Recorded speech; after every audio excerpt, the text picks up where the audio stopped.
do keep that open in front of you, and let me start by praying for us and asking for God's help.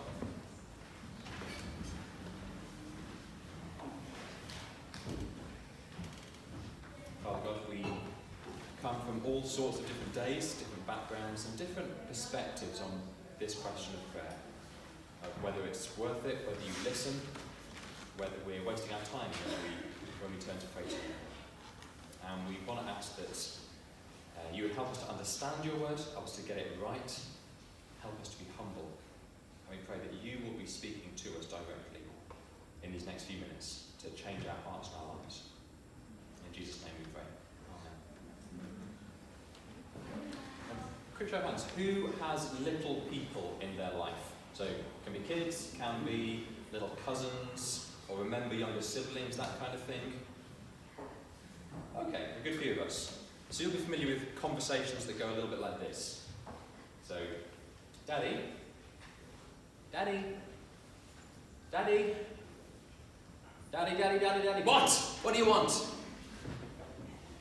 Can I have this? No. Can I? No. Can I have this? No. Can I have it? Say please. Please, can I have it? No. Can I have it? Go and ask Mummy. Can I? Okay, just take it. Leave me alone. Children are masters of persistence, of getting through to someone who really doesn't care. Or who should care, but at that moment doesn't care. I care about my kids, just to be or another scenario that some of you might know. Occasionally you get a knock on your door, and there'll be a charity rep there, who I'm sure is lovely, and is doing a very, very wonderful thing by supporting, great causes. But at that particular moment, my heart sinks, because I know the conversation I'm about to have. I'm remembering one particular time when a charity rep came to the door, and I just wasn't quite sharp enough. And so, without me really noticing what happened, they ended up not only inside my house, but in my lounge, sitting down on the sofa, and I was somehow filling out a direct debit form on their iPad to support a donkey sanctuary. And she left, and I was like, how did that happen? Just by not taking no for an answer at any point, she managed to get me to do that. It was incredible. I mean, a donkey sanctuary of all things. But then once I had the tables turned, because for a summer I had to work ringing up, cold calling people to convince them what they really wanted was to invest in a vehicle tracking system. And it was the worst. I hated that job. Because every time you rang someone, you knew all they wanted was to get you off the phone. You knew all they wanted was to end this conversation. Okay, the point of this is that sometimes prayer feels like those things. Prayer feels like talking to someone and you care deeply about it and the other person doesn't. You see, prayer isn't like WhatsApp. I don't know, maybe this is an old person thing using WhatsApp instead of other things, but if you use WhatsApp, you send a message and you get these little 2 ticks that say it's been delivered, and then they turn blue, and then they've read it, and that means by law they have to reply to you because they've read it now. You don't get 2 little blue ticks when you pray. You don't even get an email to say, we have received your prayer and will aim to respond in the next 14 working days. You don't get anything. And that can lead you to think that actually God doesn't care about the things that I care about. And maybe he's not listening. A couple of years ago, in the wake of whatever the latest mass shooting incident was, a hashtag started trending, God's not fixing this. As politicians and people in the public eye started saying, offering prayers to this place, these people, people started responding by saying, well, you need to do more than that. God is not fixing this. And maybe you've known situations, people either close to you or out there in the world, and you just look at it and think, well, I care about this, I'm maybe praying about this, but it doesn't feel like God cares about it. And if you're not a Christian, perhaps you think that experience surely is proof that God's not real, or if he's there, he's a long way away, or just not really interested in what's going on. Or if you are a Christian, maybe you phrase the question something like, how do I keep praying when it feels like God's not listening? How do I be persistent in prayer? Keep thinking God cares when what I see doesn't back that up. Now, Jesus gets that, he understands that, and that is what this parable that he told is about. It's about someone we can relate to. Quick bit of context. Jesus is speaking to his disciples, his small followers, and he's talking to them about the period of time between his resurrection and ascension and then his return, where Christians are called to live with him as their king, but when they can't see him, can't physically see him, hear him, interact with him in the same way. And Jesus knows they might feel helpless. And so he tells them this parable, verse 1, so that they might always pray and never give up. And he says, if you want to do that, you need to know three things. Firstly, you need to know your need. So follow along with me. He said, in a certain town there was a judge who neither feared God nor cared what people thought. And there was a widow in that town who kept coming to him with a plea, grant me justice against my adversary. So you've got a judge and you've got a widow. And the thing you need to know is these two are really imbalanced. They're not equal at all. The widow, she had obviously great sorrow in her life. She is a single woman, which in that day, in that place, made it very difficult for her. She's isolated, she has no means of support, there's no welfare system. She's completely dependent on the judge, who is male, who has status, who has authority. And she needs him to take that authority, to use it to defend her, because someone's trying to attack her. And he's got to take these laws and use them to protect her like he should do. But unfortunately, verse 2, he's not that kind of a judge. There was a judge who neither feared God nor cared what people thought. This judge doesn't give a monkey's. He just wants a quiet, comfortable life. And so this widow is going to get walked all over. Now just pause there. Jesus never ever chooses his characters randomly. This is someone we should be able to relate to. Jesus says, you want to learn about prayer? Let me tell you about a woman who had no power at all, who was completely helpless. There's something here that prayer is fundamentally an acknowledgement. I can't fix this. I can't fix me. I can't fix the world. I can't fix this situation. I can't fix my friend. I can't fix my family. I can't do it. I'm helpless. And Jesus has built this parable around that sense of need. So actually, if you feel that way, to start with, needy, helpless, dependent, that is a good place to be if you want to pray. Now you might be thinking, whether you're a Christian or not, well actually I'm not needy, I'm not helpless.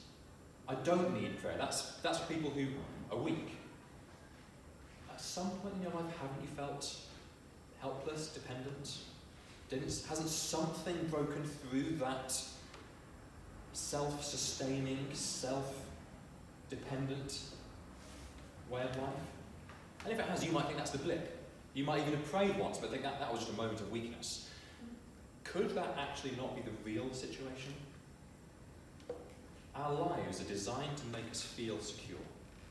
Designed to make us feel like there's no risk, like we're in control, like every detail we can have nailed down. Especially when you're young, especially when you're healthy, especially when you've got prospects and your life is ahead of you. But actually, as you go on in life, you find out you're not made for that. You're not made to be in control. That's just not true of life. We are sustained, we're dependent, we're needy, dependent on things outside of ourselves in so many ways.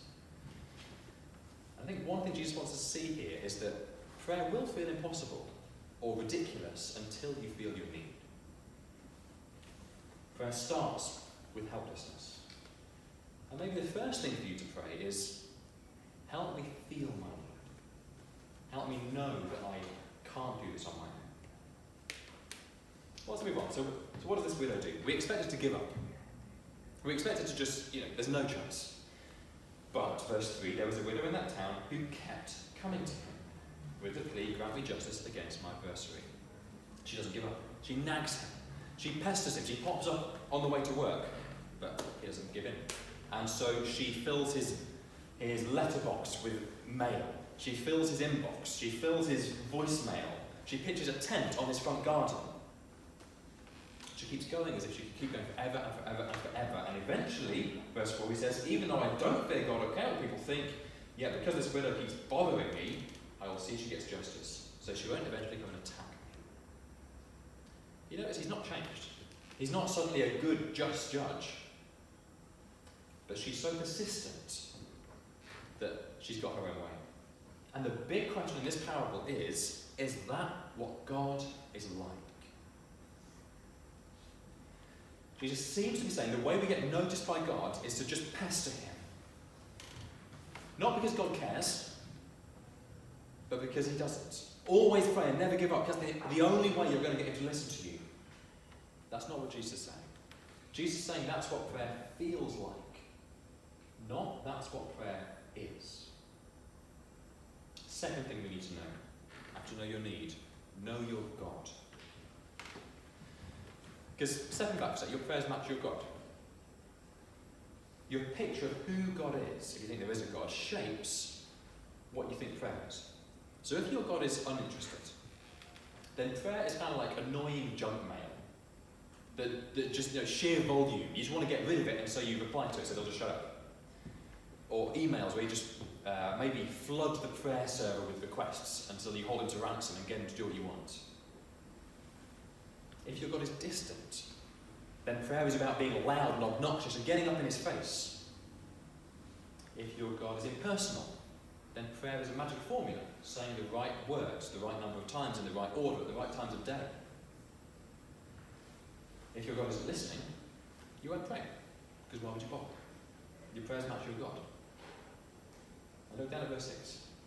And the Lord said, listen to what the unjust judge says. And will not God bring about justice for his chosen ones who cry out to him day and night? It's making a contrast. So God isn't like this judge. He's nothing like this judge. And Jesus is saying, if even that rubbish, mean, cynical, uncaring, lousy, good-for-nothing judge did the right thing, because this widow was persistent, how much more will an infinitely loving, caring, just, good, wonderful God do what is right? So we see the hashtag, God's not fixing this. Jesus says, yes, he will. Some of it, not right now. Some of it we have to wait for Jesus' return, but he will. When we pray about things not that God cares less about, but that he cares more about. He will fix child slavery. He will fix broken families. He will fix famine. He will fix everything that is broken and groaning and wrong in the world. That's the second thing Jesus says, know your God. And the third thing, know you're loved. Maybe if you have prayed in your life, you know the situation of feeling, well, I think I know God could change this situation. I'm pretty sure that if he's there, then that's within his power. I just don't think he's going to. Because I think I'm too small for him to take notice of me. He's too big, I'm too small. He's too sovereign, I'm too little. He's too far away. Who we think we are to God matters as well. And we've already read verse 7. Will not God bring about justice for his chosen ones? Jesus says, as Christians, we're his chosen ones. Chosen, precious, dearly loved, made for him, for a relationship with him. So we're not insignificant to God. We're not an annoyance. We're not the person who comes to the door and you kind of peep out through the little hole in the door to see who it is before you acknowledge that you're in. It's not like trick-or-treaters where you turn off the lights on the front of the house so you don't have to answer the door. Maybe that's just me. I found a quote from a pastor who put it like this. In the Bible, God is said to have counted two things. The stars in the sky and the hairs on a human head. What a comparison. So mighty suns and planets versus the fragile hairs on a human head. And yet it is a comparison from the lesser to the greater. Because you, the owner of the hair, are more to God than a galaxy of stars. He counts the stars with infinite knowledge. He counts his people with infinite love. That is how God views you. That's who you are to God. You are loved. And that worthless judge had no time for the widow, no concern for her. And yet he listened. So how much more will God listen and give you what you need? Know your need, know your God, know you're loved. Just to help this kind of sink in, if you're a visual learner, I've got a few pictures. So this is what prayer can feel like. You're like a kind of radio telescope. I know this is receiving. Imagine it's transmitting. bouncing out radio waves out there into the ether in the hope that someone out there will have a telescope and they're receiving it and hearing it. Maybe God will pick this up from somewhere. But actually, Psalm 116 verse 2 says this: because he bends down to listen, I will pray as long as I have breath. It's more like, excuse the cheesy picture. The next one, yes. It says God bends down to present his ear to us so that he can listen. Or maybe the next picture. But imagine someone so much greater and more powerful and more authoritative than the US president, bending down to listen to a child. That is what prayer is. Or maybe others of us feel like persistence in prayer is kind of rude, kind of like nagging, and we shouldn't nag. You place your order, you press the confirm button, and then done. You just kind of sit back and wait for God to answer. Actually, I think Jesus is saying it's the reverse. Prayer is not transactional, prayer is relational. So praying should be a bit more like this. Like a dog with a toy where it's grabbing it and pulling and pulling and pulling and not giving up. So the Christian prays and prays and doesn't give up and doesn't let go of it, doesn't drop it, doesn't run away, keeps on pulling. Or maybe for some of us, you have been praying for something for a long time. And it just feels tiring and it feels hard because every time you come back to it, it's like kind of like lifting weights. Like you're not sure you can do it again. Well, Jesus is like a personal trainer here, coming alongside, saying, keep going. Keep praying. Now is not the time to give up. My Father is hearing you. He will answer. So pray and don't give up, is the point of this parable.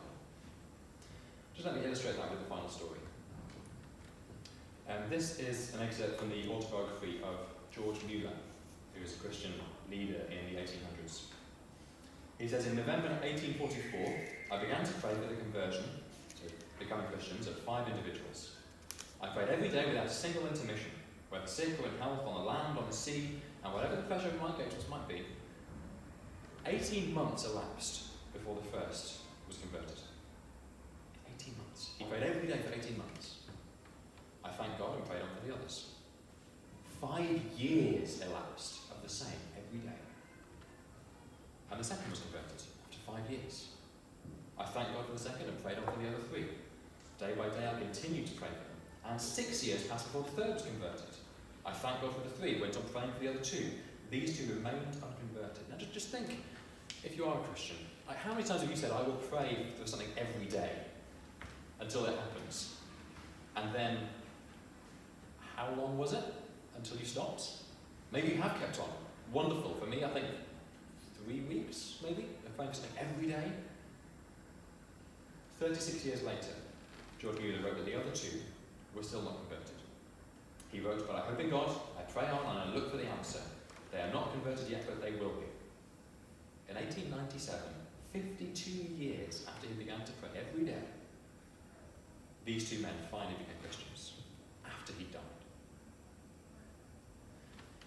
Now, if you would describe yourself perhaps as a skeptic about prayer, let me address you directly just for a moment. Because that's one story, George Mueller. Around your table, I'm sure there will be other people who will say, actually, no, here is somewhere where I prayed and something happened. Now, if you trace it back, you may well be able to look at it and say, well, that was happening, and we can see why that happened from natural causes. But as far as that person was concerned, that looked impossible. And they prayed, and then it became not impossible. And was God using all the stuff in the background that they didn't know about?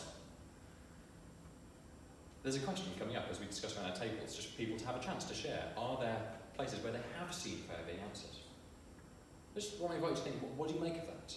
What do you make of stories like George Mueller of people whose experience is that they pray and then things do happen? But if you are a Christian, can I challenge you to think, what would it mean to pray like that? What would it mean for you to maybe reach up onto the prayer shelf? So where you've put the prayers that you've just stopped praying because nothing was happening, and to get them down, maybe blow off the dust, and get back to praying, knowing who your God is, knowing who you are before him, and so to pray and never give up. And Terry's going to suggest a few things a bit later on that we can be praying for as well. Well, very, very finally, verses 7 and 8. Will he keep putting him off? I tell you, he will see that they get justice, and quickly. However, when the Son of Man comes, will he find faith on the earth? Jesus says, God will see that we get justice, we get what we need. He says quickly, but let's balance that by understanding he's telling a parable about persistence. So he says we will have to wait. But that final thing in the tale, when the Son of Man comes, will he find faith on the earth? It's bouncing the question back to us. Because we ask, will God be faithful? Will he hear? Will he listen? Will he answer? And Jesus says, of course he will. The real question is, will you keep praying? Will you know your need? Know your God? Know you're loved? Will you keep praying and not give up? Let's pray.